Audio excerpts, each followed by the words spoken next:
요한 1, 2, 3서 이제 네 번째 시간 그리스도께서 오실 때까지입니다.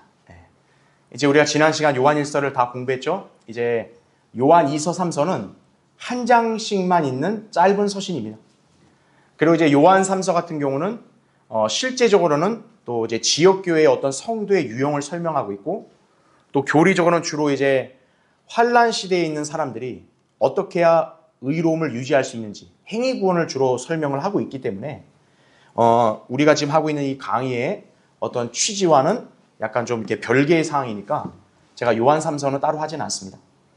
사실 요한 2서도 어떻게 보면 요한 1서에서 요한이 언급한 말씀이 좀 반복되는 게 있습니다. 그러나 우리는 여기서 이 시간에 자 요한 1서도 그렇지만 요한 2서, 요한 3서에서도 주로 우리가 어떤 분위기를 이렇게 느낄 수 있냐면, 주님이 다시 오실 때까지 뭔가 의로움을 지키라, 약간 그러한 교훈을 우리는 배울 수가 있습니다. 자, 주님이 다시 오시는 부분은 사실은 뭐 환란 시대의 인내로 견디는 성도들만이 아니라 교회 시대를 사는 우리 성도들에도 필요한 그런 자세죠. 주님이 다시 오실 때까지. 그렇죠? 예. 자, 그래서 오늘 우리는 이제 요한 2서를 근거로 해서 이제 그리스도께서 오실 때까지 자, 어떤 일이 있을 것이고, 또 그때까지 우리는 어떤 자세로 또 어떤 교리의 말씀을 우리가 붙들고 이렇게 생활해야 되는지를 한번 살펴보겠습니다. 자, 먼저 이제 순서는 이제 9번째죠. 자, 예수 그리스도의 두 번의 오심을 말씀하는 교리다라는 얘기죠. 예. 그러니까 예수 그리스도는 과거에 초림, 그 한 번만 오신 게 아니라 재림, 다시 오신다는 얘기죠. 그렇죠? 예. 이 교리를 대다수의 교회들은 믿질 않죠. 잘 모르고 있고. 그러나 우리는 이 두 번의 오심을 정확하게 알고 믿는다는 얘기죠. 그렇죠? 자, 밑에 보세요. 성경은 이미 1900년 이전에 많은 미혹하는 자들, 거짓 교사들을 따르는 많은 죄인들이 있을 것을 경고하고 있다는 얘기죠. 예. 그러니까 그 요한이 있던 사도들이 활동한 시대뿐만 아니라 이게 이제 교회 시대 거의 끝까지 걸쳐서 이렇게 미혹하는 자들은 계속 있어 온 거죠. 이제 그게 절정을 이룰 때는 대환란이겠죠, 당연히. 그렇죠? 예. 그래서 이 성경이라는 게 얼마나 참 위대한 예언의 책이냐면, 이 성경의 말씀은 단순하게 어떤 과거의 역사라든지 그 다음에 잠깐 이후에 있을 일들을 기록한 것 같지만, 그것이 어떻게 보면 어때요? 먼 미래의 예언으로 그것이 관통이 된다는 사실이죠. 예. 그러니까 성경에 기록된 예언의 말씀을 우리가 단순하게 그냥 알고 넘어가고 이러면 안 돼요. 예. 과거의 역사여도 그것이 미래의 예언의 하나의 모형이 될 수도 있는 것이 바로 성경의 예언의 특성입니다. 예. 그러니까 여기에 미혹하는 자들, 거짓 교사들을 요한이 경고를 하고 있는데, 이거를 그냥 우리 교회 시대에 사는 우리 성도들만의 어떤 경고가 아니라 사실 환란 시대까지 겨냥을 하고 있다는 얘기죠. 예. 그러니까 그만큼 이 성경에 기록된 말씀은 굉장히 방대하다. 그 적용 범위가. 그렇게 이해하시면 되겠죠. 자, 그래서 이 많은 미혹하는 자들이 세상에서 이제 활동을 하고, 또 그들에 의해서 미혹당하는 많은 죄인들이 있는 이 현상은 사실 우리가 사는 지금도 그걸 목도를 하고 있는 거죠. 그렇죠? 예. 자, 그러나 이런 일들은 주님께서 다시 오실 때 임박할 쯤 바로 그때 재현이 될 것이라는 얘기죠. 자, 여기에 요한은 제가 밑줄을 쳐놨죠. 성도들로 하여금 스스로를 돌아보며 상을 잃지 않도록 경고한다는 얘기죠. 예. 그러니까 우리가 요한이서에서 주로 이제 딱 초점을 맞춰야 될 그런 진리는 뭐냐면, 주님은 다시 오시는 게 맞다 이거예요. 그러면 다시 오실 때 신약 성도들은 구원을 잃어버리진 않겠지만 상을 잃어버린 채로 발견될 수는 있는 거예요. 그러니까 상을 잃지 않도록 조심하라고 경고하는 게 요한이서에서 우리가 유념해야 될 그런 진리의 말씀이라는 거죠. 자, 그래서 우리는 이 요한이서를 통해 뭘 알 수 있냐? 예수 그리스도는 실제로 다시 오신다는 얘기예요. 예. 환난 성도들 입장에서는 예수 그리스도가 다시 오시는 게 중요합니다. 왜냐? 다시 오실 때 그들이 끝까지 구원을 지켜야만 왕국에 들어갈 수 있는 거 아니에요, 환난 성도들은. 그렇죠? 예. 교회 시대 성도들은 휴거는 되겠지만 주님 앞에 섰을 때 상을 잃어버린 채로 발견될 수도 있는 거예요. 예. 그러니까 우리가 그런 이렇게 위험을 당하지 않으려면 예수 그리스도가 다시 오신다는 사실을 항상 유념하고 살아야 된다는 얘기예요. 그리고 우리가 요한일서에서 배울 수 있는 거죠. 자, 그러면 주님이 다시 오시는 것은 영적으로 오시는 걸까요?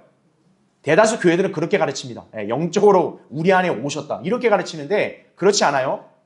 초림 때 주님은 영적으로 오시지 않았죠? 육신으로 실제 오셨죠. 그와 마찬가지로 재림 때도 어때요? 역시나 육신으로 다시 오실 거란 얘기죠. 그만큼 주님의 오심은 문자적이고 실제적이라는 점을 우리는 알아야 된다는 얘기예요.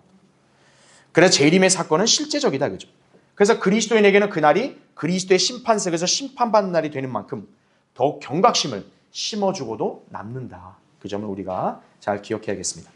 자, 그럼 이제 구체적으로 보죠. 1번. 자, 먼저 7절을 보세요. 많은 미혹하는 자들이 세상에 들어왔나니 이렇게 얘기하죠. 그러니까 요한이 지금 기록하고 있는 이 시대에도 이미 세상에 들어왔다고 이미 단정을 하죠.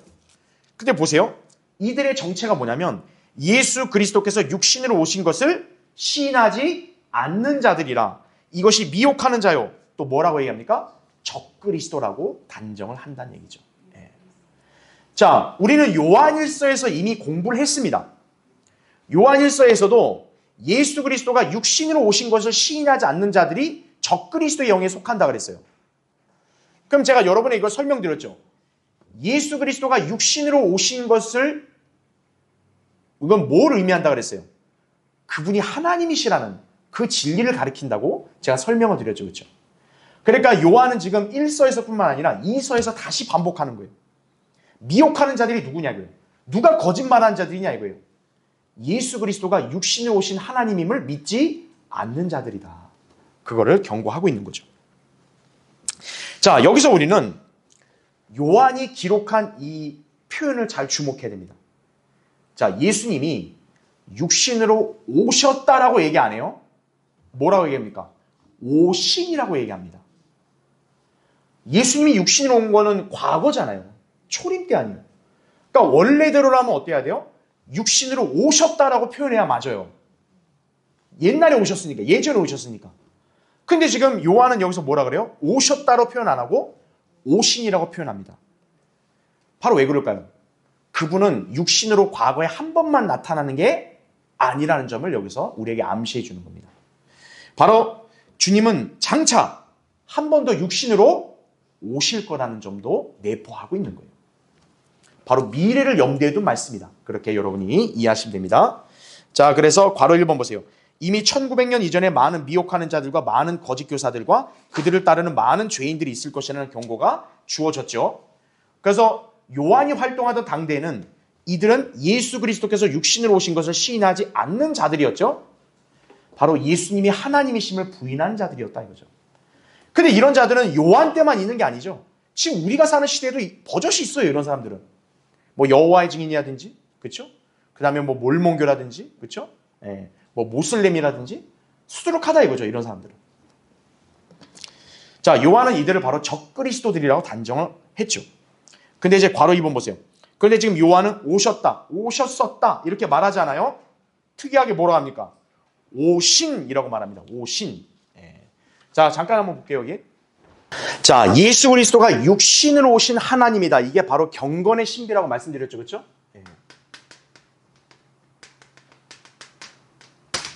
그래서 경건의 신비를 문자 그대로 믿지 않는 사람들은 적그리스도다. 성경은 이렇게 단정을 하는 거예요.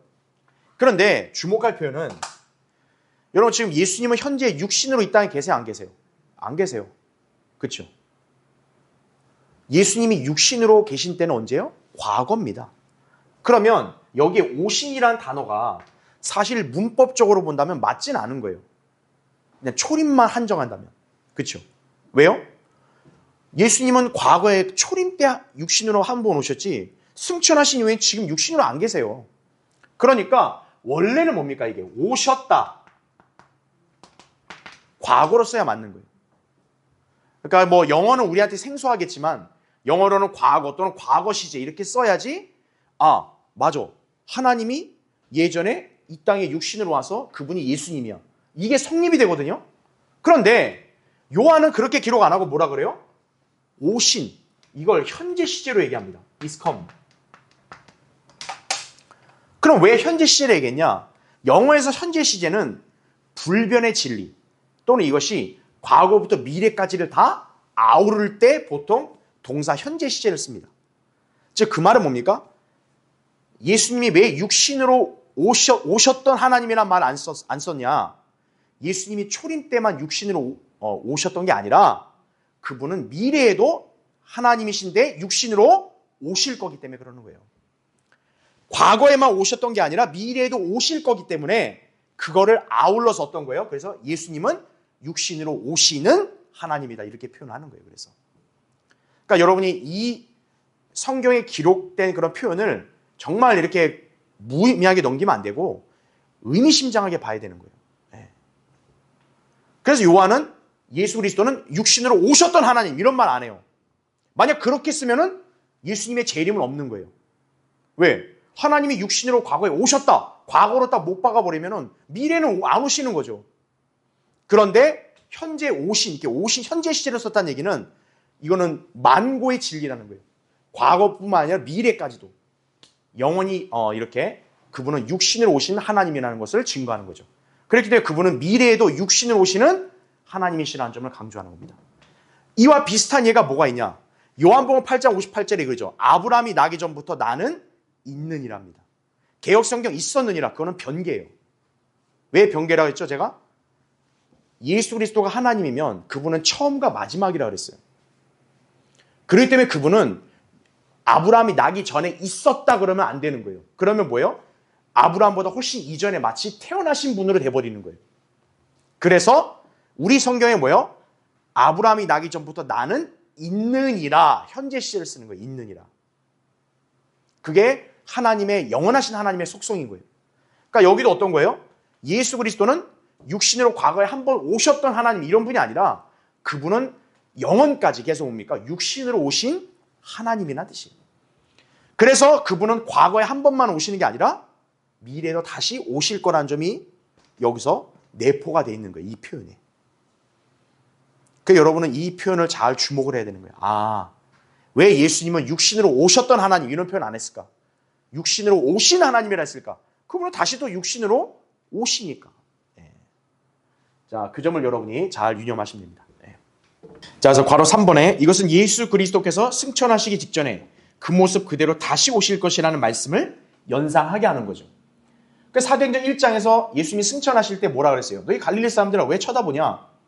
너희가 지금 보고 있는 이 예수님은 너희가 본 그대로 다시 온다 그랬죠. 그러니까 초림 때 이분이 육신으로 온 하나님이에요.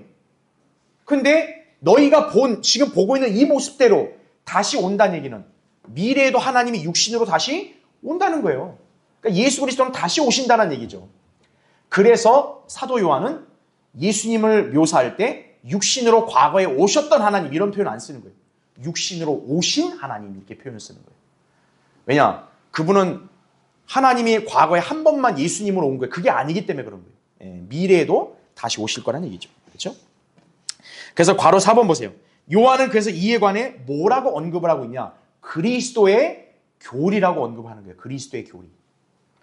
이 교리는 성경이 예수 그리스도의 두 번의 오심에 관해 말씀하는 모든 것을 포괄한다는 얘기죠. 여러분 여기서 우리는 무엇을 더 다시 한번 유념해야 되냐? 아, 여기서 그리스도의 교리를 했을 때는 그러니까 예수님이 하나님이다 단순히 이 사실만이 아니라 예수 그리스도가 다시 오실 거라는 재림까지 포괄한다는 얘기예요. 그러니까 이 그리스도의 교리를 믿지 않는 자들, 이제 요한일서 보면 9절 10절에 나오거든요. 이 교리를 믿지 않는 자들 바로 뭡니까? 이 교리를 믿지 않는 자들은 누구냐면 예수님이 하나님이라는 것만 믿지 않는 그것만 얘기하는 게 아니라 예수 그리스도가 미래에 다시 오실 거라는 재림을 믿지 않는 자들까지 다 여기에 해당이 되는 거예요. 그런 자들하고 뭡니까? 교제를 하지 말라고 10절에 딱 못을 받고 있는 거예요. 자, 그래서 왜 이게 중요하냐? 지금 요한이 7절에 뭐라 했어요? 미혹하는 자들 이걸 얘기했죠. 여러분 왜 그걸 요한이 얘기했을까요? 초림 때 미혹하는 자들 있었어요. 대표적으로 바리새인들 아니에요. 바리새인들 서기관들은 그 자기 백성 이스라엘로 하여금 천국에 가지 못하도록 막아버렸잖아요. 그렇죠? 2배나 더 악한 지옥의 자식으로 만들었다고 예수님이 저주했잖아요. 힐난하고. 바로 그 초림 때 그런 자들이 그 당시에만 있는 게 아니라 재림 직전에도 다시 있을 거라는 점을 알려주는 거예요. 그러니까 대환란 때도 뭡니까? 모세와 엘리야 같은 또 14만 4천 명 이런 참된 사람들이 전하는 복음이 있는 반면에 가짜들이 또 그때 판을 칠 거란 얘기예요. 또 초림 때 바리새인들이 했듯이. 그게 바로 뭡니까? 거짓 선지자들. 그렇게 얘기하는 거예요. 그러니까 여러분은 예언적으로 그 중요한 의미를 아셔야 돼요. 그러니까 우리가 보통 성경 읽을 때 구약에는 거짓 선지자였고 우리 교회 시대 거짓 교사. 딱 여러분 여기만 한정하면 안 돼요. 왕국이 임하기 직전의 상황은 어때요? 똑같은 거예요. 초림 때나 재림은 똑같은 거예요. 그래서 예수님이 초림 때 천국 복음 전했을 때 경고하셨던 내용은 재림 때도 반복이 되는 거예요. 왜요? 천국 복음은 초림 때만 전하는 게 아니라 대환란 때도 전파하잖아요. 왜? 대환란 때도 이제 끝나면 왕국이 오니까. 그때도 바로 뭡니까? 이렇게 예수 그리스도와 침례인 요한이 전파한 천국 복음을 방해한 자들이 있었듯이 대환란 때도 그럴 거란 얘기죠. 그게 바로 거짓 선지자들, 거짓 그리스도들, 마태복음 24장에서 예수님이 경고하신 바로 그 자들인 거예요. 자, 그 자들이 바로 재림 직전에 나타날 거예요. 그 점을 증거하는 게 어디냐? 베드로후서 2장에 나온 말씀이에요. 그래서 그 맨 밑에 보세요. 베드로후서 2장 1절부터 3절에 보면 백성 가운데도 거짓 선자들이 있었던 것처럼 너희 가운데도 거짓 교사들이 있으리라 이렇게 얘기하죠. 미래 시제로 얘기하죠. 그러니까 우리는 이걸 그냥 교회 시대에 적용을 하는데 사실 교리적으로 이건 뭡니까? 환란 시대를 가리키는 거예요. 거짓 교사들이 있으리라. 그들은 저주받을 이단들을 비밀리에 불러들여서 자기들을 사신 주를 어떻게 한대요? 부인하기까지 한다 이거죠. 예수님이 사람을 어떻게 삽니까? 그분 자신의 피값으로 사는 거죠. 그러니까 예수 그리스도의 피를 부인하게 만드는 거죠. 환란 성도들은 어떻게 해야 구원받아요? 계명을 지키고 예수 그리스도의 믿음을 가져야 되는 거죠. 왜냐하면 대환란 때 성도들과 구약 성도들의 다른 점은 뭐냐면 구약 때는 예수님이 안 죽으셨잖아요. 그러니까 그들에게는 예수님의 믿음이 없어요. 구약 때는. 예수님이 오시기 전이니까. 그러나 환란은 다르죠. 환란 때는 이미 예수님이 십자가 사건 이미 있은 후기 때문에 대환란 때 있는 성도들은 예수 그리스도의 믿음이 있어야 돼요. 기본적으로. 그 다음에 모세 율법인 계명을 지켜야 되는 거죠. 이방인들은 유대인을 잘해줘야 되고. 그게 믿음과 행위인 거죠. 근데 지금 여기 나타난 거짓 선지자들의 특징이 뭐예요? 자기들을 사신 주를 부인하게 만드는 거예요. 왜? 그래야 이들을 지옥으로 끌고 갈 수 있으니까. 그래서 뭐라고 나와요? 급격한 파멸을 스스로 불러들이느니라죠. 그러니까 대환란 때 뭐냐면 예수 그리스도를 부인하게 만드는 거예요. 그럼 이제 급격한 파멸로 가는 거죠. 그 다음 잘 보세요. 또한 뭐라 그래요? 많은 사람들이 그들의 파멸의 길을 따르리니 이거죠.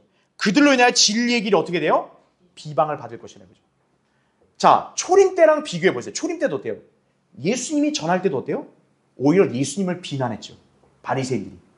전 비엘세붑의 힘을 빌려서 저렇게 표적이나 이적을 행하는 자라고 그렇게까지 비난하고 예수님을 사생하라고 비난하고 그렇죠. 그러면서 바리새인들은 뭘 강조했어요? 모세의 제자다. 율법이 최고다. 이렇게 가르쳤단 말이에요. 안식일. 예수님의 말씀이 아니라 그걸 따르게 하고 예수님을 비방했죠. 재림 때 똑같은 거예요. 재림 때도 모세와 엘리야 14만 4천 명 이런 사람들이 전할 때 어떤 거예요? 이런 거짓 선지자들이나 거짓 그리스도들이 나와서 쟤들 틀린 거 잘못했어. 야, 저기 적그리스도 저분이 메시아야. 이런 식으로 꿰인다는 얘기죠. 그러니까 여러분 교리적으로 그걸 잘 나눠서 적용할 수 있어야 돼요. 그래서 그들의 파멸기를 많은 사람들이 따른다 그랬죠? 그들로 인해 진리가 비방할 것이라. 그 다음 잘 보세요. 그들은 탐욕을 품고 지어낸 말로 너희에게서 뭘 취한대요? 이득을 취하리니 이거죠. 그들의 심판은 예로부터 지체하자면 그들의 멸망을 졸지 않으니라. 자, 여기 많은 사람들이 따른다 그랬죠? 자, 예수님은 바로 이걸 뭘로 비유해 설명한 거예요? 넓은 문으로 설명한 거예요. 그래서 밑에 마태복음 7장에 예수님이 바로 이걸 경고한 거죠. 거짓 선지자들을 조심하라. 그들은 양의 옷을 입고 너희에게 나오나 속은 뭐라 그래요? 약탈하는 이리들이라 이거죠. 그러니까 천국이 임하기 직전 초림 때였고 그 다음 대환란 때 아니에요. 대환란 때 똑같이 뭐예요? 양의 옷을 입고 속은 이리면서 딱 교묘하게 접근하는 거짓 선지자들이 있을 거란 얘기죠. 그래서 보세요. 계속 나에게 뭐라고 해요? 주여 주여 하고 부르는 자마다 다 천국에 들어가는 것이 아니오 나오죠. 그러니까 여기 천국은 하늘나라가 아니에요. 우리가 가는 낙원이 아니라 이건 장차 임할 천년왕국을 가리키는 거예요. 그러니까 대환란 때도 뭐냐? 주여 주여 부르고 여기 나온 대로 막 이적을 행한다고요. 마귀들 쫓고. 바로 그걸 누가 행하냐? 거짓 선지자들이 행하는 거죠. 근데 대다수 사람들은 뭐예요? 그게 참 표적인 줄 알고 따라가는 거예요. 그래서 망한다는 거죠. 그게 바로 넓은 문으로 가는 거예요. 그러니까 예수님은 뭘 경고했어요? 좁은 문으로 가야 된다. 생명을 인도하는 문은 좁고 협소하다. 왜 그래요? 아까 우리 베드로서 읽었듯이 진리의 길이 비방받으니까 그때는. 그러니까 영적으로 지금도 마찬가지예요. 지금도 어때요? 우리는 진리의 길이 비방받고 사람들이 우리를 다 이단으로 매도하고 굉장히 우리 무리가 적죠. 멸망을 인도하는 게 넓죠. 그러니까 교회 시대에도 해당이 되지만 교리적으로는 이게 대환란 때 절정이 돼서 성취가 될 거란 얘기죠. 그러니까 여러분이 그런 예언을 잘 유념하셔야 돼요. 다음 페이지 보세요. 그래서 이제 괄호 5번 보십시오. 두 번의 오심은 구약에서도 이미 예언의 말씀 가운데 암시되어 있었습니다. 우리 이건 이미 예전에 예언 때 다 공부했어요. 그렇죠? 구약의 선지자들의 예언을 딱 보면은 면면히 보면 초림도 있다가 재림도 있다가 막 섞여요. 유대인들에게는 그 두 번의 오심이 구분되어 있지 않았어요. 그렇죠? 그러니까 유대인들은 모르죠. 그러나 이미 하나님께서는 구약에서도 메시아는 두 번 오신다는 점을 이미 딱 암암리에 언급해놓고 있어요. 자, 그렇기 때문에 영화롭게 되신 그리스도께서는 초림 때 육신으로 나타나신 하나님으로 오셨을 뿐만 아니라 재림 때 역시 뭡니까? 살과 뼈를 입고 돌아오실 것이라는 얘기죠. 부활하신 예수님을 연상해 보세요. 부활하신 예수님이 영이었어요? 아니라고요. 만져. 나 살과 뼈 있지. 그게 뭡니까? 우리처럼 물리적인 육체를 갖고 계시는 거죠. 그 모습 그대로 다시 오신다는 얘기는 그분이 초림 때도 육신으로 오셨듯이 재림 때도 육신으로 오실 것이다. 그걸 얘기하는 거죠. 그 초림과 재림이 섞여 있는 예언은 그 밑에 제가 예시를 들어놨어요. 이사야 9장 6절 7절도 보면 우리에게 한 아이가 태어났고 우리에게 한 아들이 주어졌으니 이건 초림이죠. 예수 그리스도가 아이로 태어난 거 초림이죠. 근데 그 뒤의 내용을 보면 그의 이름은 경이로운 분, 상담자, 능하신 하나님, 영원하신 아버지, 화평의 통치자, 그의 정부와 화평의 증감이 다윗의 보좌와 그의 왕국에 바르게 세워지고 이건 언제 있을 일이에요? 재림 때 있을 일이죠. 이사야가 9장 6절 7절에 이 예언을 기록하면서도 어떤 거예요? 초림과 재림은 거기에 같이 섞여 있는 거예요. 구분할 수 있어야죠. 그래서 우리는 두 번의 오심은 이렇게 같이 있었다는 얘기 뭡니까? 똑같다는 얘기예요. 초림과 재림의 상황은 똑같다는 얘기입니다. 그래서 초림 때도 천국 복음이 전파됐고 대환란 때도 천국 복음이 전파되는 거예요. 초림 때 메시아가 이 땅에 계셨듯 재림 때도 메시아가 이 땅에 계실 거란 얘기예요. 그걸 우리가 잘 기억해야겠죠. 그 창세기 49장 11절 24절도 보면 이렇게 초림과 재림 거기다 이렇게 섞여 있다는 점 예전에 우리가 같이 공부했죠. 그렇죠? 특히 이사야 61장 1절 2절에 보면 예수님도 누가복음 4장에 보면 나사렛 회당에서 이걸 읽을 때 예수님도 그거를 딱 이렇게 우리에게 알려줬죠. 61장 1절 읽고 딱 벌써 덮어버렸죠. 2절 앞만 읽고 덮어버렸죠. 주의 기뻐 받으신 해를 선포하고 여기만 읽고 덮어버렸습니다. 왜냐하면 2절에는 하나님의 복수의 날 선포하며 그게 같이 있거든요. 그럼 예수님이 2절을 읽었다 그랬으면 이것도 같이 읽었어야 돼요. 근데 예수님은 2절에서 딱 앞부분만 읽고 덮어요. 왜 덮었겠어요? 그 앞부분까지가 그 당시 초림 때의 예언이거든요. 성취됐다 이거예요. 그런데 뒷부분은 안 읽었다 이거죠. 왜? 뒷부분은 아직 성취가 안 됐으니까. 자, 그 점을 여러분이 잘 기억하시면 됩니다. 자, 이제 밑에 2번 보세요. 자, 8절에 나온 말씀이에요. 요한이서 8절에 너희 자신을 돌아보라. 이는 우리가 이루어 놓은 것들을 어떻게 해요? 잃지 아니하고 온전한 상을 받으려는 것이라 말씀하는 거죠. 자, 재림을 염두에 두는 그리스도인들이 유념해야 될 말씀이 바로 여기 있는 거예요. 여러분이 예수 그리스도가 다시 오신다는 얘기를 이렇게 열망한다고 얘기하는데 여러분이 열망하는 것뿐만 아니라 사실 이 점도 유념하셔야 돼요. 과연 지금 주님이 오늘 오신다면 나는 지금 잃지 않고 이렇게 상을 받을 걸 잘 지키고 있는가 이거예요. 아니면 애당초 받을 상이 없이 나는 지금 빈손으로 있지 않나. 그거를 돌아봐야 돼요. 자, 밑에 괄호 1번 보십시오. 교회 시대 그리스도인들은 유대인 이방인과 달리 대환란 이전에 구원을 받게 되죠.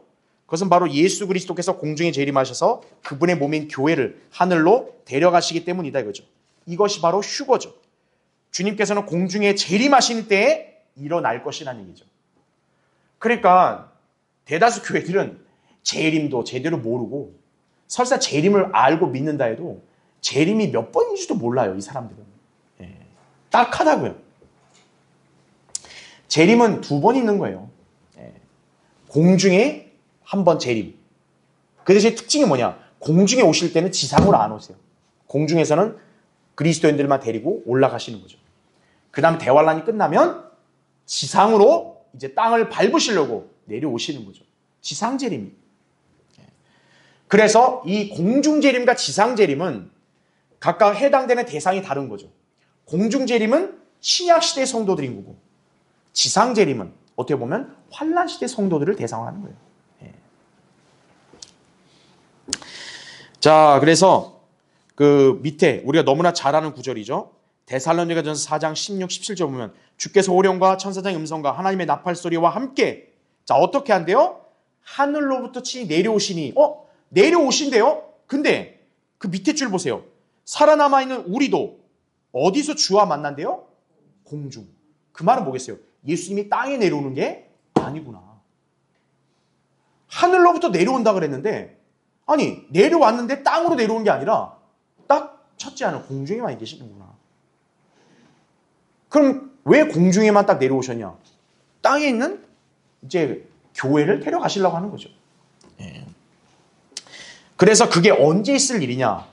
대환란 끝이에요? 대환란 전이에요? 대환란 전입니다.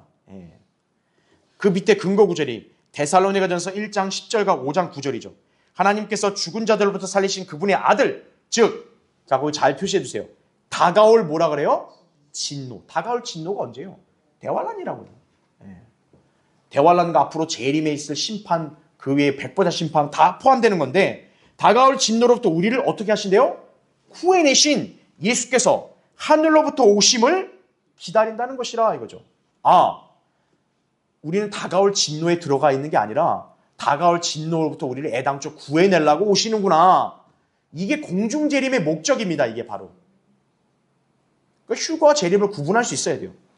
그 다음에 5장 9절에도 하나님께서 우리가 진노를 받도록 정해놓으신 것이 아니라 우리 주 예수 그리스도를 통하여 뭐를 받게 하셨기 때문에 나와요? 구원을 받게 하셨기 때문이라. 그래서 우리가 알아야 될 것은 대환란은 교회를 이렇게 하나님께서 이렇게 징계를 주고 이렇게 해서 그게 아니에요. 대환란은 무슨 교회를 연단시키기 위한 그런 과정이 아니에요. 대환란은 야곱의 고난의 때입니다. 대환란은 예수 그리스도를 거부한 이 땅의 죄인들에게 재앙으로 심판하시는 날이에요. 그래서 교회는 뭡니까? 이미 그리스도의 그 고귀한 피로 구속받은 이렇게 그분의 신부이자 몸 아니에요. 그러니까 그분의 신부이자 몸은 다가올 진노를 받으면 돼요, 안 돼요? 안 된다고요. 우리를 구원받게 하시려고 정해놓으셨다. 그럼 당연히 교회는 환란을 통과해서 지질이 고생하고 올라가는 거예요? 아니면 환란 전에 올라가는 거예요? 환란 전에 올라가는 거예요. 이것도 구분을 못하는 거예요. 대다수 교회들이. 그러니까 뭐 유튜브나 이런 데 보면요. 막 쓸데없는 소리 하면서 거짓교리나 가르치고 앉아있는 거예요. 대다수 목사들이. 좀 휴거 재림을 좀 얘기하면은 뭐 이렇게 뭐 자기가 뭐 대단히 많이 아는 사람인 것처럼 그 유튜브 강의하는 사람들이 막 되게 자기들이 많이 아는 것처럼 그렇게 떠들어대는데 이것도 모르고 있어요. 이것도요. 휴거된 이거 뭐 환란 때 휴거된다는 거. 그럼 환란을 왜 들어가요? 그럼 우리가 차라리 환란 들어가서 예수님 믿지 그럴 바에는 왜 굳이 지금 믿는 거예요? 어차피 지금 믿든 안 믿든 환란 들어간다고 하면 안 그러겠습니까? 그러니까 상식적으로도 안 맞는 거예요. 상식적으로도. 그렇죠? 바로 그러니까 여러분 아셔야 돼요. 세대주의를 성경적으로 모르면요. 성경을 올바로 해석할 수가 없는 거예요. 엉망이 되는 거예요. 엉망. 예.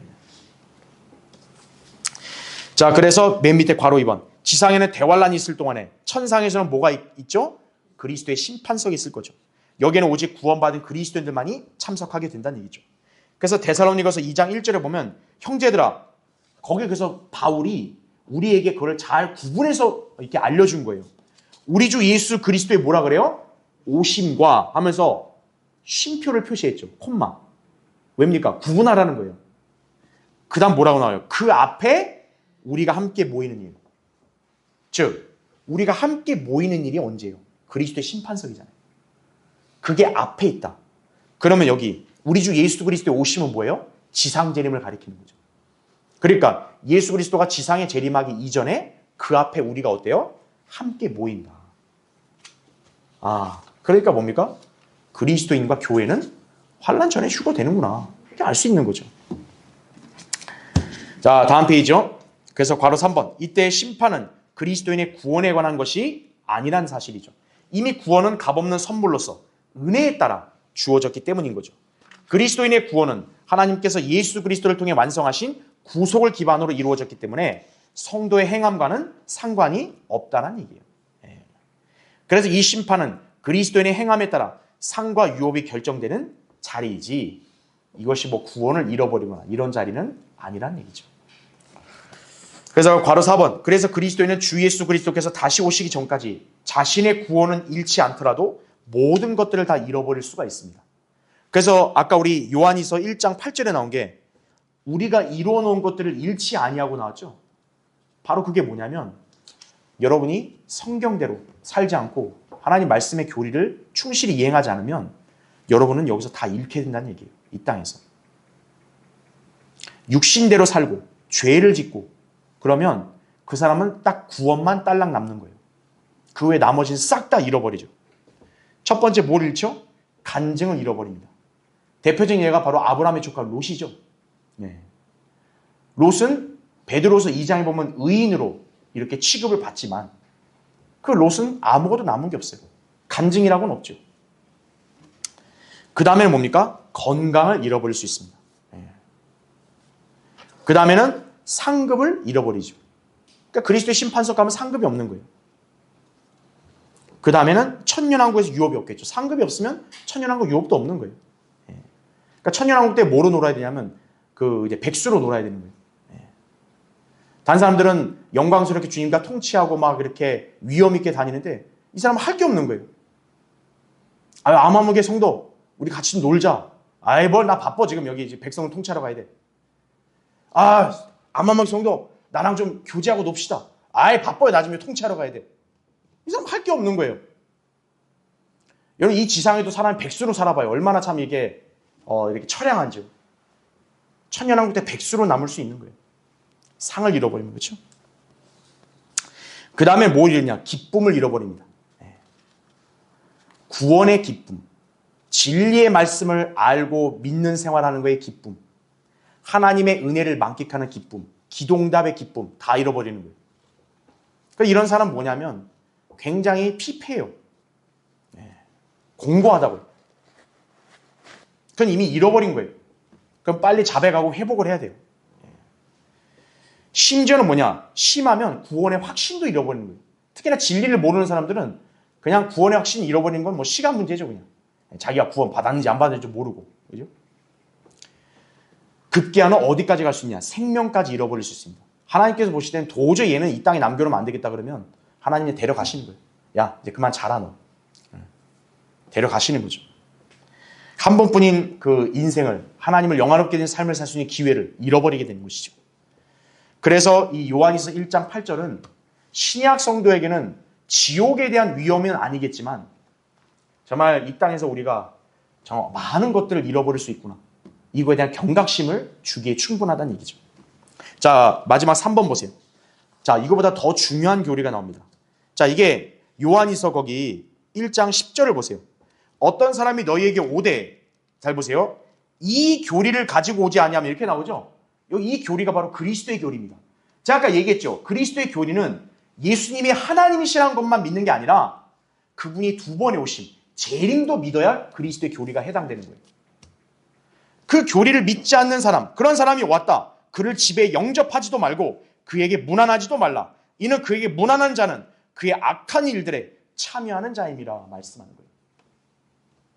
여러분이 성경대로 성경적 교리를 믿지 않는 그런 사람들을 문안하고 그런 사람들하고 같이 어울리고 그러면 하나님 보시기에는 악한 일에 참여한 한패로 보는 거예요. 한패. 이건 우리 생각이 중요하지 않아요. 하나님 말씀에 돼 있으면 우린 여기에 군소리 할 수 없어요. 비성경적인 교리를 가진 사람하고 이렇게 기꺼이 어울리면서 함께 동의하고 그렇게 하면 바로 악한 일들에 참여하는 자가 되는 거라고 성경은 경고하고 있는 거예요. 그런 사람 뭡니까? 다 잃어버리는 거예요. 아까 우리 8절에 나왔죠. 우리가 이뤄놓은 걸 잃어버릴 수 있다. 상을 못 받을 경고했죠. 못 받는 게 바로 10절에 나오는 거예요. 자, 그래서 괄호 1번에 사도 요한이 그리스도의 교리 안에 거하지 아니하는 자마다 하나님이 없으나 그리스도의 교리 안에 거하는 그 사람은 아버지와 아들이 있는 자니라 9절에 이렇게 말했죠. 아버지와 아들이 없는 자들을 요한이 요한 1서에서 뭐라고 밝혔냐? 예수께서 그리스도이심을 부인하는 자들이다 그랬어요. 유일한 그리스도, 하나님이심을 부인한다는 얘기예요. 적그리스도들인 거죠. 그래서 경건의 신비를 믿지 않는 사람들, 그런 사람들이 작금의 누구냐? 종교적인 자유주의자들이겠죠. 그 다음에 뭐 구원받지 않은 유대인들, 유니테리언 교도들, 여호와의 증인들, 몰몬교, 힌두교, 불교도, 모슬림, 배교한 개신교회 중에서도 예수 그리스도가 하나님인 걸 믿지 않는 사람들, 이런 사람들이 영접하면 집에 들이지도 말라 이거예요. 그렇게까지 단호하게 성별을 명령하고 있는 거죠. 문안하지도 말라 이거예요. 그렇게 하면 너도 동참하는 자다, 너도 한패다, 이렇게 하나님께서 단정해 버리십니다. 그래서 괄호 3번 밑주신 거 보세요. 만일 그리스도인들이라고 하면서 예수 그리스도께서 하나님이심을 부인하는 이런 자들과 교제하게 되면 그리스도의 심판석에서 상을 잃어버릴 수가 있다라는 이 경각심을 여러분이 심어야 돼요. 그냥 아무나 하게 좋다 하면서 그냥 어울리고 그런 사람은 다 잃어버립니다. 물론 오해하지 말아야 될 게 그렇다고 이런 사람들하고 완전히 담을 쌓고 그냥 나 혼자 나 홀로 이렇게 세계에서 살라 이게 아니에요. 그런 사람들에게 복음을 전해서 그들을 진리로 인도하고 또 그들이 구원받을 수 있도록 신경 써야 되는 건 맞습니다. 당연히 해야 돼요. 그런데 그런 자들과 교류를 하고 에큐메니칼 운동을 한다 이거예요. 그러면 그 사람은 이제 상이 없는 거예요. 지금 이 나라 대다수의 교회들, 이 나라뿐만 아니죠. 전 세계 대다수 교회들은 이미 다 에큐메니칼 운동을 하고 있죠. 이미 다. 그게 주류가 됐고 그게 대세가 됐죠. 그러니까 그런 자들과 교제 안 하면은 이상한 사람들로 이미 낙인이 찍혀요. 그게 이제 우리 성경대를 믿는 참된 교회들이죠. 우리 교회들은 성경대를 믿는 교회들은 그런 사람들하고 일절 교류하지 않으니까, 인정하지 않으니까. 그러니까 마지막 때가 그래서 힘든 거예요. 그래서요. 그냥 뭐 너도 좋고 나도 좋고 이렇게 신앙생활 한다면 뭐 힘들 게 뭐 있지 세상에서. 그렇죠? 이 단호한 명령을 여러분이 잘 기억하셔야 이거죠. 그렇죠? 자, 이제 결론적으로요. 요한 1, 2, 3서는 분명히 짧은 서신인데요. 예수 그리스도의 신성과 또 신약 시대 구원에 관한 진리를 명확하게 제시하는 성경입니다. 특히 이 서신 기록자가 누굽니까? 사도 요한 아니에요. 요한은 예수님이 사랑하시던 제자입니다. 그렇죠? 그러니까 왜 예수님이 사랑하시냐? 요한은 예수 그리스도가 참 하나님이심을 알고 믿고 그분을 경배하는 또 그런 사도 아니겠어요? 그렇죠? 그러니까 이 사도 요한의 성향이 여기에 반영돼 있죠. 그러니까 삼위일체의 교리도 나오는 거고, 그렇죠? 예수 그리스도가 하나님이시나 진리도 아주 강력하게 이렇게 언급이 되는 거고, 그렇죠? 또 예수님이 명령하신 세 계명이 뭡니까? 내가 너희를 사랑한 것 같이 너희도 서로 사랑하라. 그리스도인의 사랑을 강조하죠. 왜냐하면 요한이야말로 그 계명을 제자들 중에 가장 잘 지킨 사람 아니겠어요? 그렇죠? 그러니까 이 시대에 사는 우리 그리스도인들도 그 세 계명을 잘 지켜야 한다는 얘기죠. 그렇죠? 그래서 비록 환란 시대 교리들도 많이 나오지만 그러나 요한 1, 2, 3서는 우리 신약 시대 성도들이 영적으로 적용하고 또 이것을 지키고 실행하는데 무리가 없다는 거예요. 우리 구원에 영향을 안 줘도 여러분의 영적인 상태, 또 여러분이 장차 주님 앞에 섰을 때 상과도 다 연관되는 실행인 만큼 여러분이 이제 앞으로 요한 1, 2, 3서를 짧은 서신이라 그냥 다 안다고 넘어가는 게 아니라 그 말씀을 잘 읽고 묵상하고 또 상고하고 그대로 실행하는 성도가 될 수 있어야 합니다. 그렇죠?